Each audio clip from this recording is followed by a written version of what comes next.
Bismillahirrahmanirrahim. Assalamualaikum warahmatullahi wabarakatuh. Alhamdulillah, alhamdulillahilladzi ja'ala al-ilma taharatan lin-nufus wa nuran lil-basair wa hadiyan ilal jannah. Asyhadu an la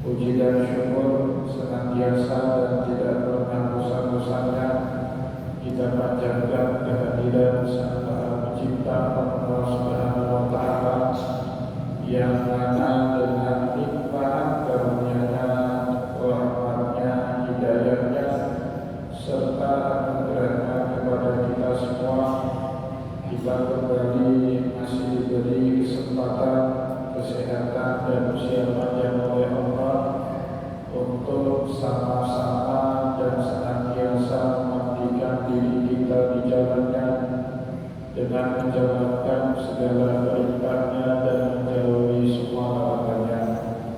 Salawat diri salam juga tidak pernah berkurang kita aturkan kepada junjungan alam Nabi besar Muhammad sallallahu alaihi wasallam, di mana beliau telah bersabda dalam sebuah hadis, "Man arada dunya fa'alaihi bil ilmi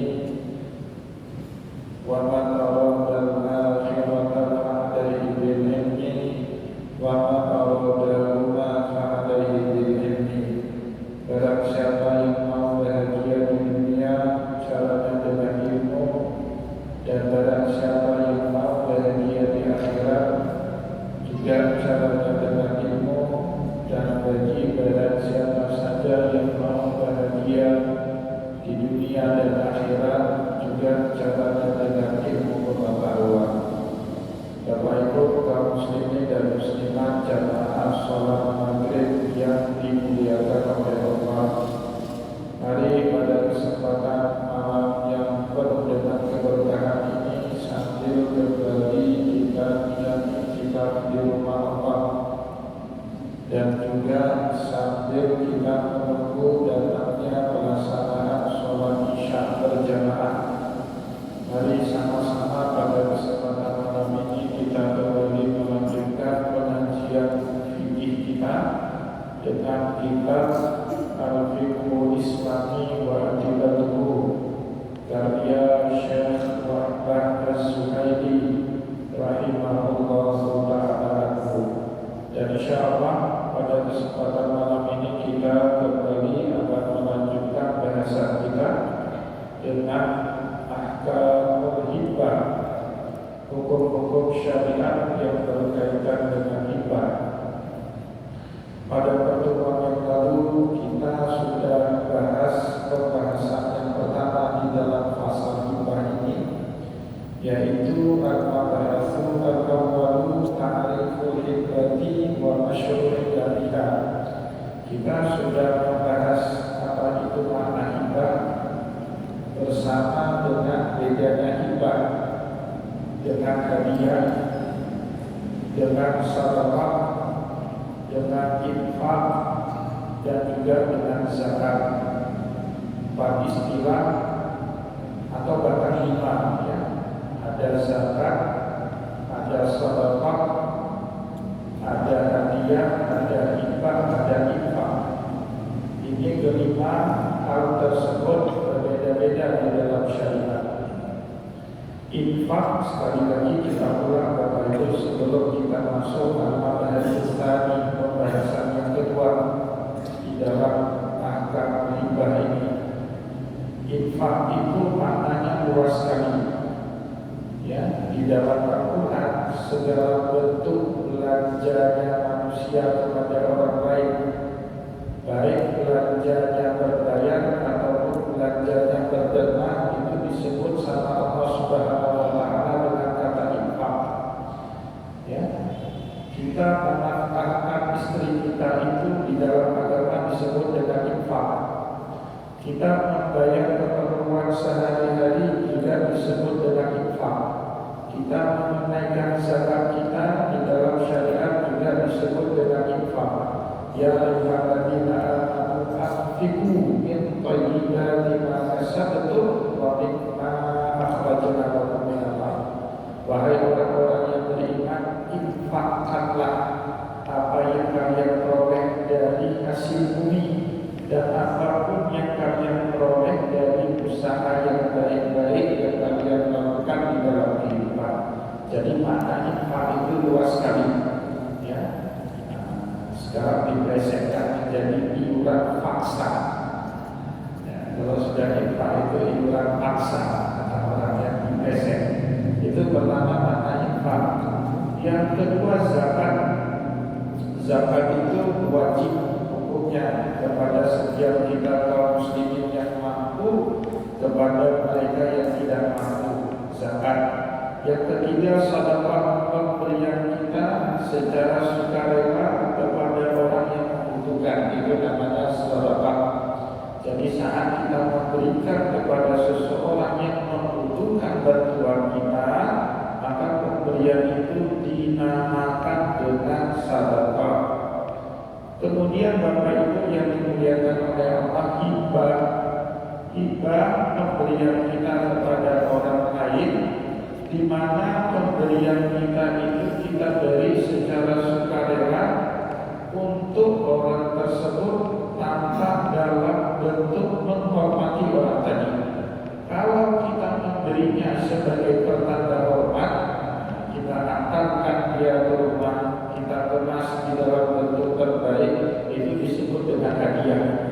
Maka di sini Bapak Ibu, kualitas hadiah melampaui daripada hibah di dalam syariat. Dan yang terakhir namanya wakaf. Kita menahan harta sehingga harta itu tidak akan habis sampai datangnya hari kiamat. Nah, itu namanya wakaf. Manfaat daripada harta yang kita wakafkan itulah baru disalurkan kepada orang lain. Nah, jadi kalau wakaf tidak boleh habis, kalau zakat harus habis. Jadi saya ambil zakat, Bapak itu berdosa. Kalau saya nahan-nahan membaginya kepada orang yang berhak, dosa saya. Zakat fitrah harus sudah dibagikan sebelum imam takbiratul ihram salat Idul Fitri. Zakat harus sudah ditunaikan di mana tahun itu si muzaki menunaikan zakat. Ya, misalnya ada satu orang boleh kali menjadi wajib zakat, orang yang wajib menunaikan zakat, terkumpul duit 100 juta. Mereka percaya kepada saya tahun ini, maka saya wajib menghabiskan 100 juta itu terus di tahun ini disalurkan kepada fakir miskin, kepada mereka yang berhak. Itu zakat. Kalau wakaf tidak boleh. Bapak Ibu mewakafkan kepada saya sepeda tanah atau mewakafkan kepada saya uang 100 juta, karena sekarang sudah boleh namanya wakaf uang. Saya sebagai nazir wakaf itu tidak boleh apa-apa ini uang. Ya, uang itu harus saya jaga nilainya, nominalnya sampai dari kiamat. 100 juta itu tidak boleh hilang. Terus bagaimana dengan 100 juta itu saya bisa bantu orang lain? Nazir wakaf, penerima harta wakaf wajib hukumnya memproduktifkan harta wakaf, wajib. Nah, 100 juta itu ditempatkan di usaha, jadi modal usaha, atau ditempatkan di produk-produk keuangan syariah, beli sukuk syariah, beli reksadana syariah, atau paling minimum di dalam aturan negara kita Undang-Undang Wakaf Nomor 44 itu ditempatkan di dalam deposito, dapat hasil setiap bulan. Hasil itulah yang boleh diberikan kepada orang lain. Itu bedanya antara zakat, sedekah, hadiah, hibah, dan wakaf. Jadi Bapak Ibu harus patuh betul apa yang akan kita lakukan dengan harta kita. Apakah bentuknya zakat, apakah bentuknya sedekah, apakah bentuknya hadiah, hibah, ataupun wakaf. Masing-masing punya mekanisme yang berbeda-beda antara satu dengan yang lainnya. Begitu juga dampak dan konsekuensi hukum yang dihasilkan dari setiap muamalah kita dengan instrumen-instrumen tadi berbeda-beda akibatnya. Ya. Jadi kalau kita wakaf sudah itu menjadi tanggung jawab nazir. Tapi kalau hadiah menjadi milik penuh kepada orang yang kita berikan hadiah. Dua hal yang berbeda itu harus betul-betul Bapak Ibu mafhumkan supaya tidak terjadi di sekitar hari seperti nanti contoh yang akan saya beri. Bapak Ibu kaum muslimin dan muslimat jamaah pengajian yang dimuliakan oleh Allah, kita juga sudah membicarakan dalil-dalil yang mensyariatkan hibah, baik dari Al-Quran maupun dari Sunnah Rasulullah, kias dan ijma'nya para ulama. Insya Allah pada kesempatan malam ini kita masuk ke dalam pembahasan yang kedua, al-mabhasan tsani, ruknul ibadi. Pembahasan yang kedua berkaitan dengan pembahasan rukun hibah. Apa-apa saja yang harus dan wajib dipenuhi agar hibah kita itu sesuai dengan syariat. Dan ingat, rukun itu memainkan peranan penting dalam setiap praktek ibadah maupun muamalah kita, Bapak Ibu. Sehingga didefinisikan oleh para ulama rukun itu sebagai mahiyatu syai'i wa huwa juz'un minhu, inti dari satu amalan kalau berkaitan dengan ibadah, atau inti dari sebuah muamalah kalau berkaitan dengan transaksi, di mana inti itu adalah bagian penting daripada transaksi tersebut. Salah satu daripada rukun tidak terpenuhi, maka transaksinya batal menurut syariat. Ini yang harus kita perhatikan baik-baik. Bapak Ibu yang dimuliakan oleh Allah, tentu di sini terjadi khilafiyah antara para ulama dalam menentukan rukun-rukun hibah. Tetapi kita pikirkan khilafiyah itu agar kita mudah bisa paham. Kita cukupkan membaca dengan rukun-rukun yang disepakati oleh jumhur ulama. Berkata Syekh Muhammad Al-Zuhaili di dalam kitab Fiqhul Islami wa Ibaduhu, wa arkanul ibadi inda jumhuri arba'atun.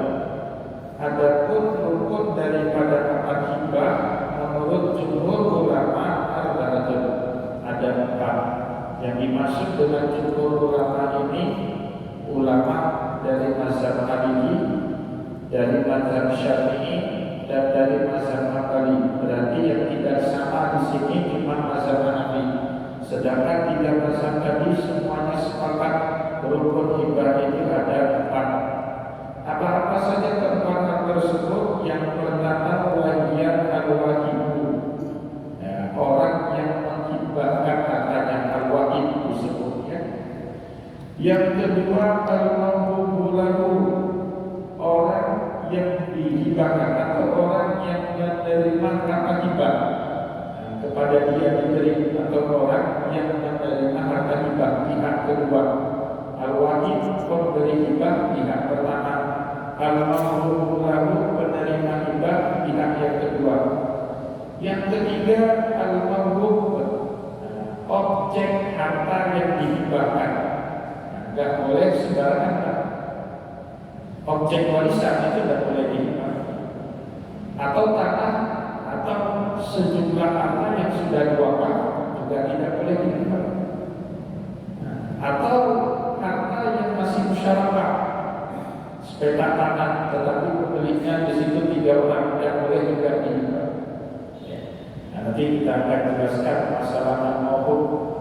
Dan yang terakhir asyira. Syira itu redaksi yang digunakan. Ingat, kalau dia bilang saya wakafkan tanah ini, konsekuensinya bukan hibah. Nah, maka syira itu menjadi penting sekali Bapak Ibu di dalam transaksi kita. Baru saja hari Minggu kemarin Bapak Ibu. Hari Minggu kemarin kan saya diminta sama jamaah BBC untuk isi di Masjid Al-Islahiyah. Ternyata ada satu jamaah kita, orang Bandung, orang Pidijaya, yang ikut juga jamaah BBC. Setelah BBC, beliau menjumpai saya di Mangga 2, kedai kopi Mangga 2, tempat link.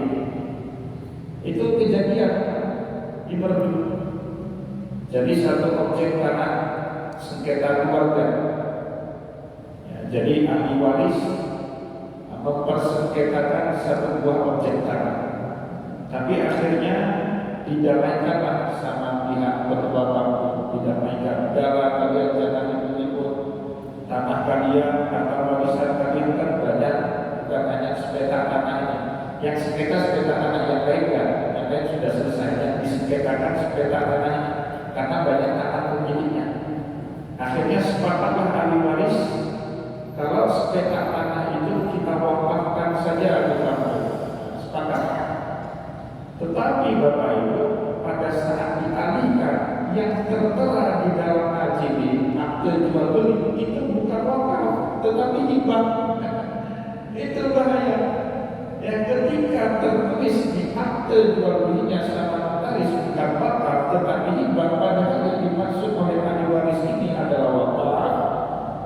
Maka kalau dia hibah diberikan kepada orang kampung dalam hal ini Pak Kecil atas nama Pak Kecil, suatu hari Pak Kecil boleh mengalihkan AJB itu menjadi sertifikat hak milik. Boleh jadi hak milik Pak kalau hibah. Beda halnya kalau itu wakaf. Diikrarkan misalnya wakaf, apalagi sekarang wakaf harus ikrar ke KUA atau tanah. Kalau objeknya tanah ikrarnya ke KUA. Kalau objeknya uang, saya salah satu hasilnya resmi. SK-nya dari pemerintah, dari BWI, dari Kemenang harus ikrar, dibuat akta ikrar wakaf oleh pejabat KUA.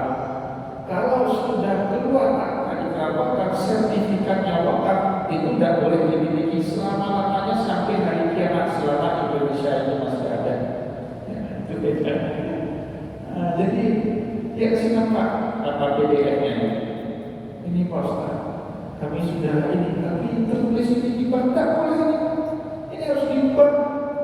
Ya, ini sah secara hukum kalau Pak Kecilnya, Pak Kecilnya bermain mata di belakang, dia pergi ke ke BPN, ya, tempat mengeluarkan sertifikat tanah, dia mengatasnamakan tanah tersebut menjadi hak miliknya, boleh Pak? Kenapa? Karena tertera di situ dihibahkan kepada kampung, dalam hal ini Pak Kecil, tertulis nama Pak Kecil. Nah, ini penting sekali Bapak Ibu, ya, hati-hati sekali. Kalau Bapak Ibu benar-benar tanyalah sama orang yang paham supaya bisa meluruskan. Beda sekali hibah dengan wakaf, konsekuensinya beda jauh Bapak Ibu. Kalau wakaf tidak boleh lagi dimiliki.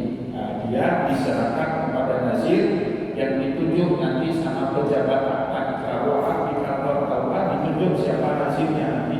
Maka nazir itu yang berhak mengelola sepetak tanah ataupun sejumlah harta yang telah diwakafkan oleh wakil.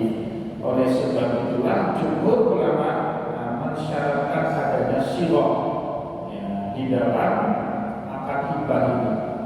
Ya, apakah sebutannya hibah ataupun hadiah dan seterusnya, insya Allah akan kita bahas mulai malam ini dan seterusnya.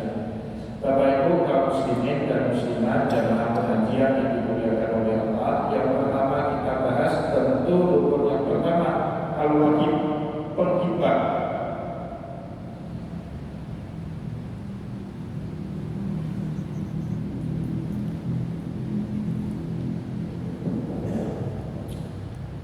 Al-wajib ataupun penghibah, rukun pertama di dalam akad hibah. Fahuwa al-maliku idza kana sahihan malikan amru nafsihi. Jadi yang dimaksud al-wahid di sini siapa? Al-malik, pemilik harta. Idza kana sahihan malikan, jika harta itu milik dia pribadi, tidak berkaitan dengan hak kita, tidak berkaitan dengan hak orang lain, tidak berkaitan dengan hak mudhari. Ya, kalau dia dalam satu usaha bersama, dia tidak berkaitan dengan investornya atau pemegang sahamnya. Jadi benar-benar menjadi harta milik dia sendiri, malikan amron nafsahu. Kemudian harta itu tidak punya kaitan apapun dengan akad yang lain, tidak ada kaitan dengan akad musyarakah atau pemilikan bersama. Fa in wahabal maridu summa mata. Seandainya ada orang yang menghibahkan sejumlah harta dalam kondisi sakit, summa mata, belum sempat dieksekusi apa yang dihibahkan kepada orang lain itu, dia sudah ucap, tanah sana saya hibahkan untuk teman saya misalnya, atau tanah sana saya hibahkan untuk adik saya. Dia sudah ucapkan itu, tetapi dia ucapkan dalam keadaan sakit sebelum dia meninggal dunia, semata belum sempat dieksekusi, belum beralih kepemilikan, tapi sudah terucap. Karena hibatuhu fi sulusi tarakuhu indal jumhur, maka hibahnya itu batal secara hukum, berarti kepada wasiat. Nah, ingat Bapak Ibu, ini filosofi apa di dalam Islam.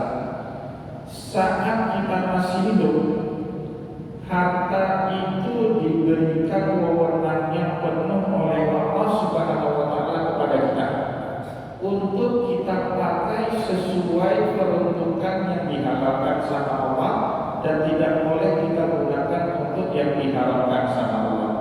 Maka oleh sebab itu saat kita hidup, harta ini boleh kita lakukan apapun dalam koridor yang dihalalkan sama Allah, termasuk kita menghibahkan harta kita total untuk orang lain, boleh, dan menjadi masalah.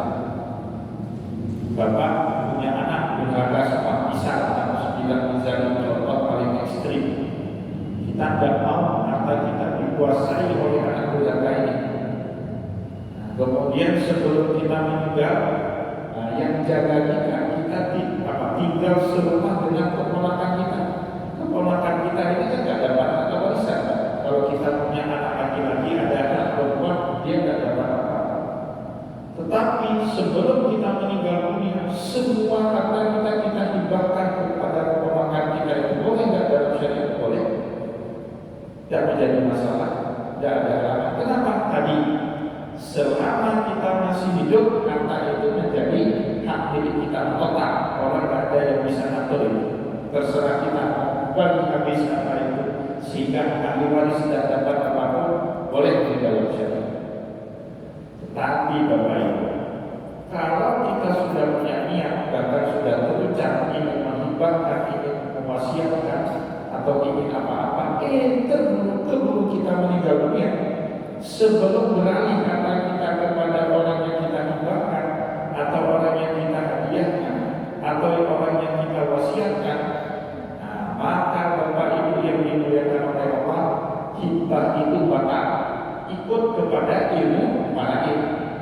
Jadi saat kita meninggal dunia, harta itu diambil balik sama Allah, dan Allah Subhanahu wa Ta'ala membaginya sesuai dengan ketentuan-ketentuan yang ada di dalam ilmu faraid seperti ini. Maka biasanya di Aceh Bapak Ibu sekarang sudah marah kalau seorang bapak atau seorang ibu punya banyak harta, tapi ahli warisnya anak perempuan semua. Punya wali mahjur. Wali mahjur itu wali yang tidak menjalankan fungsi kewaliannya, cuma itu namanya wali mahjur. Biasanya di tradisi masyarakat kita digunakan instrumen ini hibah. Orang tua di masa hidup menghibahkan semua hartanya. Ada 5 rumah dihibahkan semua atas nama anak-anak perempuannya. Ada 5 sawah dihibahkan semua atas nama anak perempuannya. Ada deposito 1 miliar, 5 atau 5 miliar, 1 miliar dihibahkan terus atas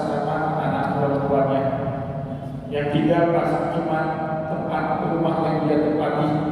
Jadi nanti objek warisan itu cuma itu aja. Nah, itu cara mensiasatinya. Dan itu dibenarkan di dalam hukum syariat. Kenapa? Asal selama masih hidup pemilik harta itu. Tetapi kalau dia sudah mengerjakan hibah, belum sempat dieksekusi, artinya belum terjadi peralihan harta kepada orang yang dihibahkan sebelum dia meninggal dunia, maka yang berlaku bukan lagi hukum hibah itu, tetapi hukum warisan. Ya, ingat, kalau itu berkaitan dengan orang lain berarti menjadi wasiat. Ya, karena orang lain tidak berhak mendapatkan harta warisan.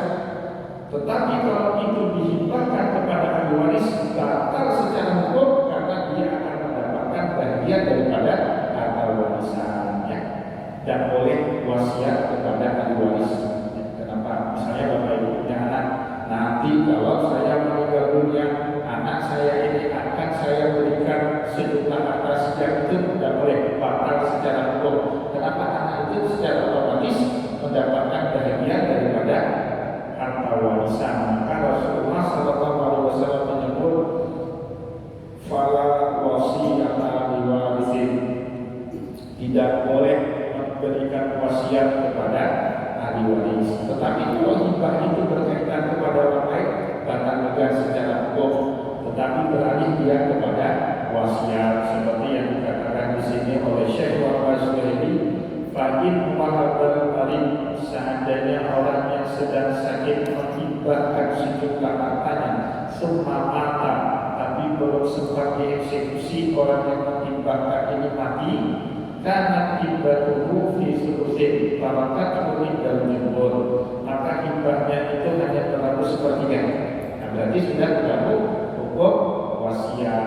Maksimum wasiat yang dibolehkan di dalam syariat sepertiga, berdasarkan hadis Rasulullah pada saat boleh walaupun ada di qulubuhum. Mu'alafah qulubuhum itu orang yang diharapkan keislamannya, itu boleh. Misalnya ini orang sudah dekat-dekat dengan Islam, nah, kita kasihkan dia zakat, boleh. Atau orang yang baru masuk Islam juga boleh, untuk memperkuat akidah dia, boleh disantuni dengan zakat, boleh. Nah, tapi jangan zakat fitrah. Nah, zakat fitrah itu tiga aja peruntukannya, Bang. Zakat mal boleh, zakat fitrah tak boleh. Tiga itu peruntukannya zakat fitrah itu. Fakir miskin, amil, udah tiga. Amil pun di dalam fikih itu diberikan ijtihad tata ruang sebagai kemuliaan. Nah, baiknya amil itu bukan orang yang kerjanya itu baik. Amil itu harus orang kaya. Baiknya. Jadi jangan amil dia nyodorkan diri jadi amil karena mengharapkan dari zakat, itu tidak benar. Nah, tapi yang baiknya jadi amil itu siapa? Orang-orang kaya di kampung itu, kasih dia jadi amil. Nah, setelah dia ambil, dia boleh nggak ambil? Boleh, tapi takar rumah kemuliaan. Nah, kalau orang lain di kampung misalnya zakat fitrah dapat 20 kg beras per orang, amil ini ambillah untuk kemuliaan dia 5 kilo saja. Amin. Yang lain buat siapa? Fakir dan miskin. Kalau zakat fitrah, ini perlu saya sampaikan Bapak Ibu, karena di sebagian akun di Banda Aceh itu zakat fitrah untuk perbaikan masjid. Tidak boleh, tidak boleh Pak. Ada masjidnya belum selesai, terkumpul misalnya beras 5 ton, 3 ton dibagi-bagi kepada fakir miskin, 2 ton lagi dijual, uangnya dipakai untuk buat renovasi masjid. Tidak boleh, tidak boleh. Yang boleh kita ambil dari bagian zakat mal, silakan. Ada snack fisabilillah, luas sekali makna fisabilillah itu. Buat renovasi masjid boleh. Ada madrasah, renovasi madrasah, beli infrastruktur sekolah boleh. Atau ada anak yatim, ada mampu beli peralatan sekolah, seragam sekolah, kita berikan dengan uang zakat mal boleh. Kalau zakat mal ya luas. sekali untuk orang miskin. Nah, satu lagi amin, karena dia sudah tugas untuk mendistribusikan zakat. Zakat itu jangan orang yang mikir proyek lah itu zakat. Nah, sekarang coba lihat, jangan orang-orang yang mikir proyek di situ ditaruh, ya. Orang-orang yang mikir ke rumah, ya, orang yang sudah selesai dengan dirinya, dia sudah mapan hidupannya, nah itu bukan mikir dari proyek, biasanya seperti itu.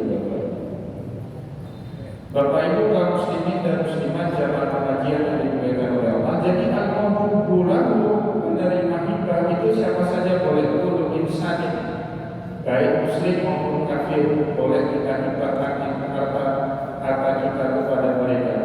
Wa yajuzu ayyuhibbal insanu ma'ahu kulluhu li ajnabi ittifaqan. Dan boleh juga hukumnya di dalam syariat seseorang menghibahkan seluruh hartanya di ajnabi kepada orang asing, bukan kepada anak keturunannya, bukan kepada mahramnya, kepada temannya, kepada kolega bisnisnya, atau kepada tetangganya. Ittifaqan, para ulama semua sepakat boleh itu dilakukan. Tadi filsafat harta dalam Islam, selama kita masih hidup, harta itu wewenangnya di tangan kita penuh. Selama kita hidup. Tapi kalau kita sudah mati, Bapak Ibu, harta itu diambil pergi sama Allah, dan Allah Subhanahu wa taala membagikannya sesuai dengan ketentuan-ketentuan yang ada di dalam ilmu faraid, seperti itu ya. Jadi selama kita hidup, senang-senang kita, anak kita pun tidak bisa ngatur. Ayah dia lah hidup mandu-mandukan ayahnya, tidak bisa ngatur harta kita itu. Nah, kita mau kasih kerja, terserah kita. Kita nggak kasih kerja juga anak kita. Kayak orang kaya saya dengar itu Bill Gates, salah satu orang terkaya di dunia. Dia buat Gates Foundation. Hampir separuh dari hartanya itu dimasukkan ke yayasan dia, Gates Foundation. Dan anak-anaknya nggak ditinggalin apa-apa. Boleh nggak itu kalau kita kaji dalam Islam? Boleh nggak? Boleh. Tapi jadi nah, itu namanya hibah. Ya terserah kita. Pokoknya selama kita masih hidup terserah kita. Wa amma hibatul jami'i malihi li ba'di walau bihi nabatin. Nah, bagaimana konteksnya kalau kita menghibah sebagian atau seluruh harta kita kepada sebagian anak, tetapi tidak beri kepada sebagian anak yang lain? Diskriminatif ini ya, ada diskriminatif.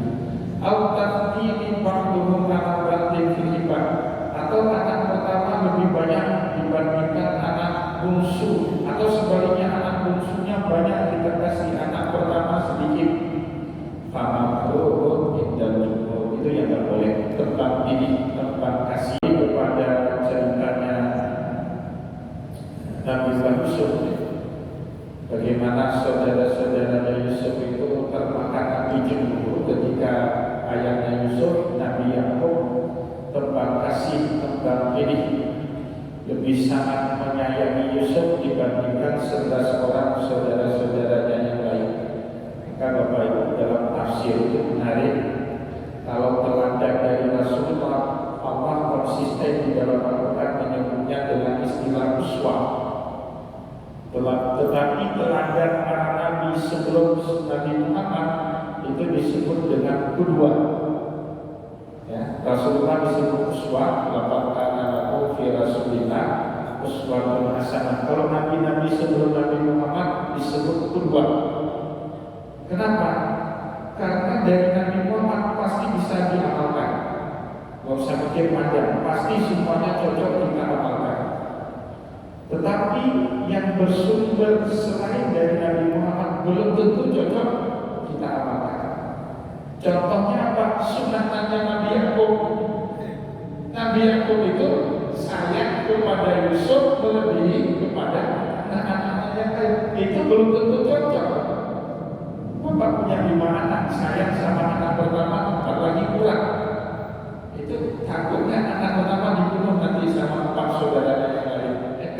Belum tentu cocok. Dan Musa pernah memukul orang sampai mati kita sekarang juga seperti itu, kurang cocok, tidak cocok ya. Nabi Muhammad pernah mendoakan umatnya agar dihabisi semuanya sama Allah. Ya. Wa qala rabbi man tazalana tadi minal kafirina jaya, ya Allah jangan kau biarkan bumi ini dihuni oleh orang kafir, tidak cocok doa yang seperti ini. Nah, jadi Bapak Ibu yang dimuliakan oleh Allah, kalau sunnah dari nabi-nabi yang lain disebut doa karena tidak semuanya cocok dengan umat Islam. Tetapi sunnahnya Rasulullah disebut uswah karena sudah pasti kecocokannya dengan umat Nabi Muhammad Sallallahu Alaihi Wasallam. Ya. Nah, jadi oleh sebab itulah kalau kita menghibahkan harta kepada anak-anak kita, baiknya disamakan. Dulu anak pertama diberikan sepeda motor baru untuk kuliah. Anak kedua kalau bisa juga baru, adanya segel. Nanti jadi omongan di belakang, rumahnya kenapa baru belum ada segel. Kalau anak pertama diberikan mobil, anak kedua juga seperti itu, ya. Baiknya seperti itu. Tapi kalau terjadi gimana? Boleh nggak hibah lebih? Satu anak dibandingkan yang lain boleh, tetapi hukumnya makruh dan jumhur wajib wafat jazam. Kalau terjadi hukumnya tetap boleh, ya, hibahnya tetap berlaku. Hukum hibahnya berlaku meskipun makruh dilakukan. Wa amal mahrum atau adapun objek kata hibah, fakullu mamlukin. Setiap harta yang dimiliki menjadi hak milik kita, itu yang boleh kita hibahkan kepada orang lain. Jadi kalau anak itu harus SKM, sertifikat hak milik, itu boleh hibah kepada orang lain. Kalau hak guna, itu tidak boleh. Hak guna usaha, HGU, apalagi kalau sertifikatnya di laut, itu lebih tidak boleh ya. Kalau HGU tidak boleh dihibahkan karena HGU itu bukan hak milik. Hak guna sebentar, ya paling berapa itu? HGU berapa? 20 tahun, 25 tahun. Nah, tidak boleh dihibahkan. Ya, dihibahkan dalam masa itu boleh, ya, dilepaskan. Tetapi tidak boleh dimiliki untuk selama-lamanya. Berbeda hanya dengan sertifikat hak milik. Insya Allah pada pertemuan yang akan datang kita akan lanjut kembali mengkaji rukun yang terakhir, ya, sirah, ini rukun yang paling panjang bersama dengan masalah-masalah di dalam hibah ini sebagaimana yang dijelaskan oleh para ulama.